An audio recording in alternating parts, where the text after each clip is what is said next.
Anyway, Rango headed to theaters this Friday, and you look at this, it looks like a kid's movie, but you might be asking, is it a kid's movie?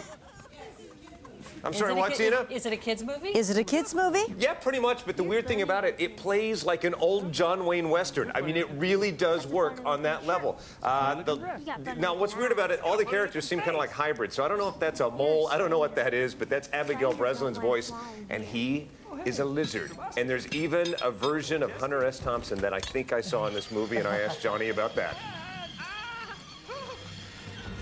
As cheesy as it is, gotta keep it fresh. Nice to see you again. Great to see you. Nice work in this. Thank you, man. Thank you. Now, would it be a compliment if I say I see you in this, or is that an insult? No, absolutely a compliment. I hope you did. I hope there were certain personality traits that sprung up in Rango. What I love about it, I know you're alone in isolation in a booth doing all this, but as I'm seeing him, I'm wondering if, because you're so physical, if you're having the physicality of Buster Keaton as you're doing all of this. Because Gore had this brilliant idea to take this out into a soundstage and actually shoot it like a regular movie, you know. So we actually went out there in these various bits and bobs of wardrobe and props and things and acted it out, which helped a lot, I think. One time I was interviewing you, and I don't know if you were being flippant or maybe talking metaphorically, but you blamed some stuff on an armadillo. And in this, your spirit guide is an armadillo. Yes. And I love that.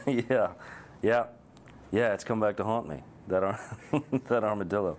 But I mean, somewhere there's a great proverb that's saying to someone, if not you, to someone, that, you know, follow the armadillo. You can't go wrong. That's right. Am I mistaken, or did one of the drivers on the highway look a little bit like Hunter S? That was one of my favorite moments, you know. I think it was the first time that two of my characters had actually met. Right. You know, in the same film.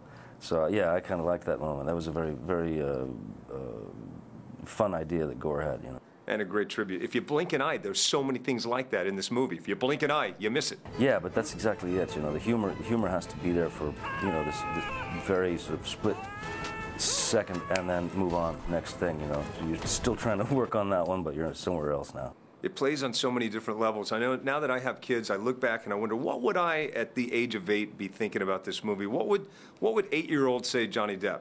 What would he get off on in watching this film? I've always been a big fan of just you know, absurdity and irreverence. So that would be my, you know, just the kind of madness, the element of madness in this that is sort of just nonstop.